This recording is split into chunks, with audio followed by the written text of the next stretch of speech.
Hey there once again, Attack Wing fans. This is going to be another fleet matchup. This is going to be round 2 of Cloaked Mines versus Conditional Surrender. This time the build has been switched. I'm going to be in charge of the 3 D'Deridex Cloaked Mine build, and my opponent is going to be running the Conditional Surrender fleet.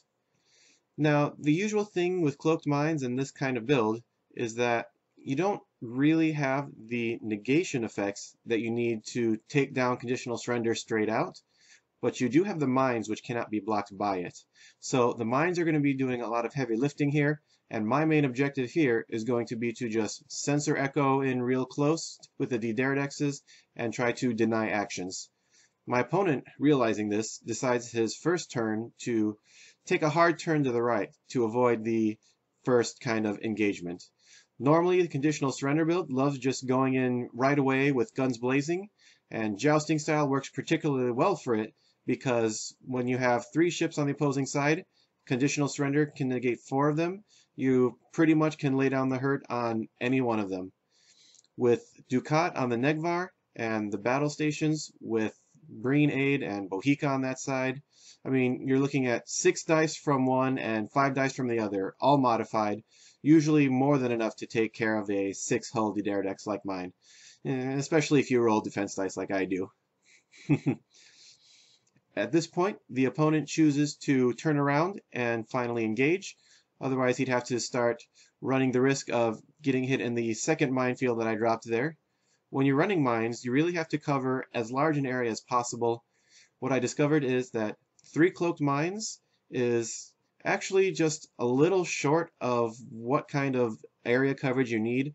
4 is better, but if you're using cloaked mines as your main strategy, you definitely want to keep them spread out and not drop them down in a spot where even though you know the opponent's going to run into them, they're still going to be able to get out of them later. At this point, the Keldon decided not to use conditional surrender against my first attack, but he ended up with only 3 damage total after his evades. That may have been a mistake though. I mean, really, conditional surrender is what you really want to use at all points for large attacks. It didn't kill him anyway, but it now gives me a chance to get up my cloaked mines and lure him back into the minefields. Since we now have a pretty good idea where the initial engagement is going to take place, my job is to ensure that he ends up in those minefields for as many turns as possible. So you see he ends up getting a hit here. He only takes 1 damage because he goes right through the surrender and goes to the hull. I mean, that was a below average roll, but you can't always count on that. If it was 2 damage or 3 damage, it would have been disastrous for him. He manages to get a close range shot on my D'Deridex, take out all of my shields, even without his ability to use battle stations and get his extra damage in from Breen Aid. But again, my objective here is to move in such a way that he doesn't get actions.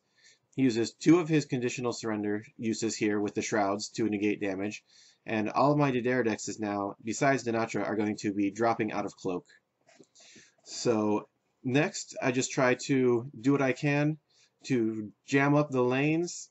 I bring back 1 to make sure that I have a good shot wherever he ends up. But now you see here that the minefield is actually, with the large area of effect, there is just no real way for him to avoid that too well at this point. He does still get close range shots on my ships, and Dukat has a shot on the other D-damaged D'Deridex. So, I mean, that went down real quick. But now, real quick, with Weyoun doing his damage, he has no battle stations, no scan, so he doesn't get any bonuses here. But what he does do is he still gets rolling pretty well, and with my poor defense dice rolling, I'm still taking, looks like, 4 hits worth of damage. But yeah, still 7 dice at range 1, even unmodified, is still not a really good place to be. With shields back up, it'll mitigate a little bit, but at this point, I know Dukat is definitely going into mines this turn, and I'm going to try to get in the way one more time of the Keldon. It does blow past me, but with this setup, the Keldon doesn't get a shot on me since it's not using something like Dorsal Weapons Array. This one, though, with 3 hits from the Cloaked Mines on the Negvar, I mean, while they only average 1.5 damage, it's rolls like these that really devastate a fleet. I mean, now that it takes 3 damage from just this one single die roll, it's not going to be able to cloak or do any shenanigans. He's lost his ability to use interface generator, and I mean, Dukat is going to have reduced mobility, and he still has all his usual firepower and take out my second Daredex with that, but I do still have the generic captain on a full health Daredex with Bakra. So I have some options here. Neither of these have shields anymore, so I'm going to use this opportunity to use Bakra. I'm going to get greedy and use it on Bohika on the Negvar. He's going to end up taking 2 more damage from the mines, and then, you know, he uses Buka to repair it, but still, that is more than half of his hull in damage without ever targeting at all, just running into cloaked mines, you know. Attacking at close range, attacking without Bohika or with battle stations or scan, I avoid a good portion of the damage.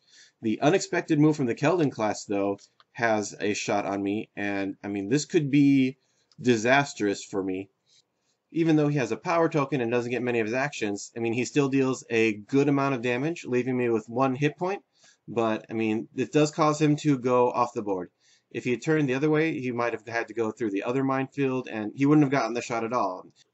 At that point, with the mines in the position that they were in, around the center of the board, what's going to happen is that he has to head around the outskirts of the board or take damage, while I can take tighter turns on the inside, making it a lot easier for my Daredex to get around behind him.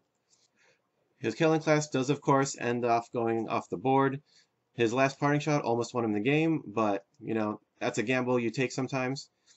At this point, he did expect me to back up and keep getting shot at just so I could try to take out Dukat, but since he had 1 hull left and cheat death, I just wanted to, you know, try to look at what's going on and escape, and then hope that he could run into another minefield or 2 before I engage him again. At this point, the video cut out, and the game lasted another 3 rounds after that. But it was kind of anticlimactic. He did end up hitting the mines that I laid down first. He took 1 damage from that, and just trying to blast through it again, he still caught the edge of it, and those 2 minefields in a row were what took him out. Now, this isn't the strongest Daredex build. I mean, the Daredexes don't have the highest, you know, attack value. I've got the cloaked mines that you can help do some more damage. But, I mean, the only real benefit it had was the red backup maneuvers. But I think it does go to show that, you know, even if you are at a bit of a disadvantage, as long as you know what the strengths and weaknesses of your build are, and you have a good strategy for flying, I mean, that's 2 halves of a hold. You have to have a good build and a good way to fly, and that will, you know, lead to victory more often than not. For cloaked mines, I mean, you got to spread them out in the middle. You got to make sure that you're denying areas of the board in a proper fashion. For conditional surrender, you have to make sure that you're really getting the most out of your shrouds and surrenders, using them early just to set up more big shots and taking them out as quick as possible. Alright, that's going to be the end of this matchup. We might be doing this sometime in the near future again, probably with different fleets, of course. But, yeah. If you have any suggestions or fleets you want to see or fleets you have trouble going up against, just let me know in the comments below, and maybe that will be the next thing we fight on. Alright, and with that, until next time, I hope you play some more Attack Wing. Good luck!